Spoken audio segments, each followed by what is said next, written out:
69 BPSC की तैयारी करने वाले सभी एस्पिरेंट ध्यान सुनेंगे कि मैं उन्हें क्या बता रहा हूँ। अभी से आपके पास फ्रेंड्स बहुत कम समय बचा हुआ है और ऐसे में आप किस प्रकार तैयारी करें कि आपका यह एग्ज़ाम निकल जाए, मैं वही बता रहा हूँ। अगर आप मेरे व्हाट्सएप ग्रुप पे नहीं जुड़े हुए हैं, फिर भी आप घर रह के तैयारी कर रहे हैं, किसी संस्था से नहीं जुड़े हुए हैं, तो आपको अभी से सावधान हो जाना चाहिए और अपने तैयारी को सही डायरेक्शन में लेकर चलना चाहिए। देखिए फ्रेंड, जैसा कि आप जानते हैं कि आपका जो एग्ज़ाम है वो 30 सितंबर को प्रस्तावित है और अभी से आपको क्या करना चाहिए ताकि आप इस एग्ज़ाम को आराम से क्रैक कर सकें। तो उसके लिए आप इस वीडियो को थोड़े ध्यान से, थोड़ा कंसंट्रेशन के साथ आप ध्यान से सुनेंगे। देखिए फ्रेंड्स, यहाँ मैं सबसे पहले आपको बता दूं कि बहुत सारे छात्रों को मैं देख रहा हूँ कि वो क्या करते हैं कि सिर्फ प्रीलिम्स की ओर फोकस कर रहे हैं, मेंस पे ध्यान नहीं दे रहे हैं। ना ही उनका लेखन कला सही है, ना ही वो ठीक से बैलेंस बना पाते हैं और ना ही उनके पास कंटेंट है। और कंटेंट नहीं रहेगा तो आप नहीं लिख पाएंगे ठीक से, इस बात को ध्यान रखना है। आपके पास अगर साधन सही है तो आप साध्य को प्राप्त कर सकते हैं, लेकिन हाँ, डायरेक्शन भी आपको पता होना चाहिए कि कैसे सिविल सर्विसेज एग्ज़ाम को हम फोड़ेंगे। ये एक कठिन एग्ज़ाम है, इसमें कोई दो राय नहीं है, तो इस बात को आपको समझना है, ठीक है। और इसमें अधिकतर मतलब बहुत ज़्यादा संख्या में उम्मीदवार बैठते हैं। कुछ छात्र जो पहले से एग्ज़ाम दे चुके हैं, कोई 5 साल से एग्ज़ाम दे रहे हैं, कुछ आईएएस यूपीएससी का तैयारी दिल्ली में बैठ के कर रहे हैं, कुछ बहुत मेधावी छात्र हैं, कुछ बीडीओ हैं जो अच्छा रैंक के लिए देंगे एग्ज़ाम। उनके बीच से आपको एक पद को लेना है, तो इस बात को थोड़ा ध्यान देंगे कि हम आपको क्या बता रहे हैं।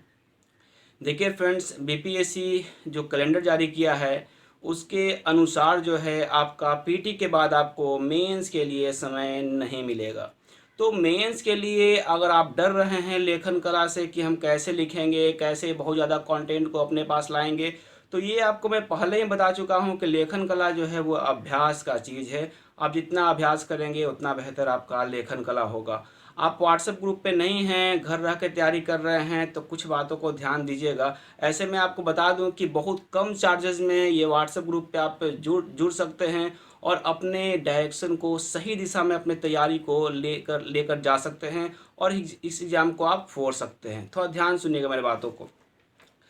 सबसे पहले तो आपको मैं बता दूं कि प्रीलिम्स और मेंस दोनों का तैयारी आपको अब साथ करना है, क्योंकि प्रीलिम्स जो पहले एग्जाम में प्रीलिम्स का जो क्वेश्चन पूछे जाते थे आपके बीपीएससी में, खासकर 67 या 66 में आप देखेंगे, तो वैसे जो प्रश्न थे अब नहीं पूछे जाएंगे। अब क्वेश्चन जो हैं वो कॉम्प्लेक्स बनाए जाएंगे, थोड़ा जटिल रहेगा। अगर आप डीपली नहीं पढ़ेंगे तो आपसे क्वेश्चन नहीं सॉल्व होगा, धोखा खा जाएंगे एग्जाम में। कुछ प्रश्न सोल्व करेंगे 50-60, लेकिन कटअप को आप नहीं क्रॉस कर पाएंगे और फिर आप रह जाएंगे। आपका एक कीमती समय सोचते सोचते बर्बाद हो जाएगा। कुछ छात्र ऐसे हैं जो ये सोच रहे हैं कि फॉर्म आएगा 69 का, तब हम भरेंगे, फिर हम तैयारी करेंगे। तो बार बार वैसे छात्र धोखा खाते हैं, बार बार वो हर साल ऐसे छात्र, हम बहुत सारे ऐसे छात्र हैं जो ऐसे ही सोचते रह जाते हैं। समय निकल जाता है, फॉर्म आया, एग्ज़ाम का डेट आया, हाथ में एडमिट कार्ड आया, दौड़ते गए दूर सेंटर कहीं देने के लिए, और उसके बाद वो एग्ज़ाम में बैठते हैं और उसके बाद पता नहीं है क्या पूछा क्या। बाहर निकले सेंटर से मुँह लटका करके वहाँ तो बोल देते हैं कि हाँ अच्छा गया एग्ज़ाम, लेकिन उनको दिल से पता होता है कि उनका कैसा एग्ज़ाम गया है, ठीक है। तो यहाँ मैं आपको बता दूं कि प्रीलिम्स के साथ आपको मेंस का तैयारी करना चाहिए। मेंस के प्रीवियस ईयर का क्वेश्चन को आप ज़रूर देखेंगे, इस बात को ध्यान रखिएगा। जो प्रीवियस ईयर में मेंस के आपके जीएस पेपर 1 में 2 में पूछे गए हैं उसे आप ध्यान देंगे। निबंध को लेकर के बहुत सारे छात्रों को समस्या है कि भाई ऐसे कैसे लिखें। तो आप सबसे पहले अपना उत्तर लेखन को सही कीजिए, बैलेंस बनाइए, धीरे धीरे कंटेंट को गेन कीजिए, कंटेंट को अपने पास लाइए, क्योंकि जब आप लिखते हो तो आपका दिमाग और आपका हाथ का जो है ना तालमेल बैठता है, तब आप लिख पाते हो। क्योंकि मैं बहुत सारे छात्रों को देखता हूँ कि लिखने में बहुत ज़्यादा समस्या होता है। अगर मैं बोल दूँ कि आपको सामने 100 प्रश्न में टेस्ट लूँगा आपका संडे को, तो तुरंत खुश हो जाएंगे कि हाँ टेस्ट लिया जाएगा, उसमें ऑब्जेक्टिव रहेगा, तुम टिक मार के अच्छा लाएंगे उसमें हम। लेकिन अब मेंस का बोल देते तो मुँह फुला देते कि मेंस में लिखना पड़ेगा। लिखना तो पड़ेगा। अगर आप सिविल सर्विसेज का एग्जाम को क्रैक करना चाहते हैं और सिविल सर्वेंट बनना चाहते हैं तो चिंतन करना पड़ेगा, इससे आप भाग नहीं सकते हैं, याद रखिएगा। अगर आप भाग रहे हैं तो अपना पैर पे कुल्हाड़ी मार रहे हैं, इस बात को आप ध्यान दीजिएगा। फिर आप कभी भी एसडीएम या डीएसपी नहीं बन सकते हैं। चिंतन करना होगा, हर टॉपिक को आपको बेहतर तरीक़ा से और अच्छे तरीक़ा से पढ़ना होगा। ये बात को समझिएगा। और आपको कोई कुछ बताने वाला नहीं है तो मैं फिर रिक्वेस्ट करता हूँ कि इस नंबर पे जो व्हाट्सअप है उस पर आप आ सकते हैं, और आ करके व्हाट्सअप पे अपना नाम ज़रूर मेंशन कर देंगे। उसके पास बहुत ही कम चार्जेस आपसे लिया जाएगा, बहुत ही कम, जितना आप कल्पना नहीं करेंगे। उसके बाद आप ग्रुप में ऐड होकर के, और जो आपके पास समय बचा हुआ है कीमती, इस समय में आप अच्छा परफॉर्म कर सकते हैं। नहीं तो फिर समय गया तो फिर हम भी कुछ नहीं कर पाएंगे, मेरे भी बस के बाद से बाहर चला जाएगा। क्योंकि मैं वो धोखे वाला बात नहीं करूंगा कि प्रीलिम्स के बाद आपका मेंस हो जाएगा, तो एक समय लगता है आपका बैलेंस बनाने में, लेखन कला को विकसित करने में। तो ऐसे ही कुछ नहीं होता है फ्रेंड, थोड़ा आप ध्यान दीजिएगा। इसके बाद में वैसे छात्र जो मेरे ग्रुप में अभी ऐड हैं, उनको पता होगा, तो उनके लिए अब मैसेज है, तो ध्यान सुनिएगा। क्वेश्चन आपके सामने कल सुपर 100 का आपका टेस्ट है। जैसा कि मैं बताया हूँ कि आपका सुपर 100 के बाद सुपर 150 चलेगा आपका एग्जाम के 2 महीना पहले, लेकिन अभी सुपर 100 वहाँ से चलेगा जो टॉपिक मैं आपको दे रहा हूँ पढ़ने के लिए, ठीक है। तो सबसे पहले क्वेश्चन को आप अच्छे तरीक़ा से कैसे आपको सोल्व करना है, जैसे मेरे क्वेश्चन आपके पास आते हैं, तो आपका संडे को आपका प्री और मेंस दोनों का टेस्ट होगा। तो प्री के लिए जो टॉपिक हुआ है उसे बार बार रिवीजन करेंगे आप। बार बार रिवीजन ब्रह्मास्त्र होता है आपका सफलता के लिए, याद रखिएगा। रिवीजन नहीं कीजिएगा धोखा खाइएगा, रिवीजन बार बार कीजिए। जो भी टॉपिक आपका हुआ है वहाँ से आपको रिवीजन करना है, चाहे साइंस हो, चाहे आपका हिस्ट्री हो, चाहे आपका बिहार स्पेशल हो। तो और उसके बाद है कि स्टेटमेंट वाले प्रश्न जब आपके सामने पूछे जाएंगे, मेरे द्वारा जो सेट किए गए हैं स्टेटमेंट वाले प्रश्न, तो उसे देख के विचलित नहीं होना है, घबराना नहीं है, ठीक है।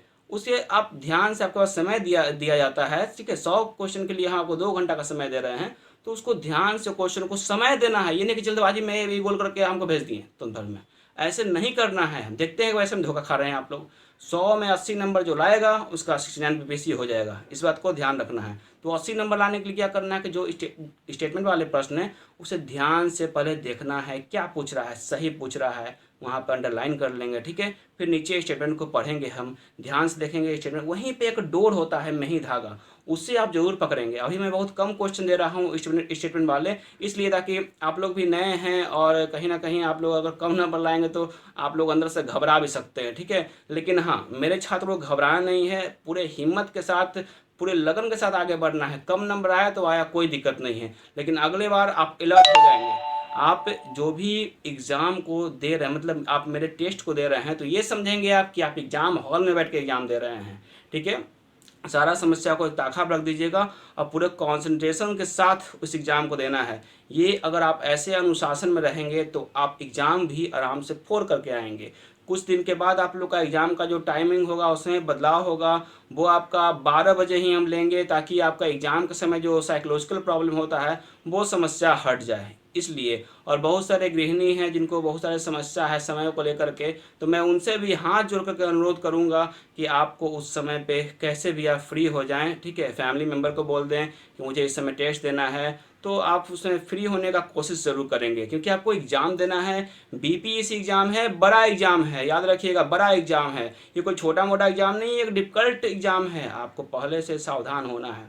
और कुछ मैं आपको बता दूं कि मेंस के लिए आपसे 8 प्रश्न होंगे, जिसमें से आपको 6 प्रश्न सोल्व करने होंगे। समय सीमा मैं निर्धारित कर दूंगा, और उसके अंदर आपको लिखना है, ठीक है। जो भी आता है लिखेंगे, ठीक है, जो भी आता है लिखेंगे, समय सीमा के अंदर लिख के मुझे सेंड करेंगे, ठीक है। याद रखेंगे, ये नहीं कि बचना है लिखने से, डरना नहीं है लिखने से। नहीं लिखेंगे SDM नहीं बन पाएंगे, नहीं आप DSP बनेंगे, ना कुछ बन पाएंगे। वो अगर आप ऐसा लेखन कला आप नहीं विकसित करेंगे तो फिर याद रखिएगा कि आप BPSC नहीं, अपना समय बर्बाद कर रहे हैं, अपने पैर पर कुल्हाड़ी मार रहे हैं, अपने गार्जियन का समय व्यतीत कर रहे हैं, पैसा बर्बाद कर रहे हैं, और कुछ नहीं कर रहे हैं। ऊपर से आपका समय भी गुजरता चल जाएगा, ठीक है। ध्यान दीजिएगा, मेंस के लिए आप चंपारण सत्याग्रह को अच्छी तरीक़ा से पढ़ेंगे। पहले जो उत्तर लेखन आप किए हैं चंपारण से जुड़ा हुआ, उसे आप एक बार और देख लेंगे ध्यान से। संस्थान को देख लेंगे अच्छी तरीक़ा से, ठीक है। जो उत्तर लेखन किए हैं वो भी देख लेंगे। भारत छोड़ो आंदोलन में जयप्रकाश नारायण जी की भूमिका को देख लेंगे अच्छी तरीक़ा से। बिरसा आंदोलन को देख लेंगे अच्छी तरीक़ा से। फिर से आप गांधीवादी चरण के दौरान जो महिलाओं की भूमिका से जुड़ा हुआ क्वेश्चन लिखे थे, उसमें हो सकता है बिहार की महिलाओं की भूमिका हम पूछ दें, ठीक है।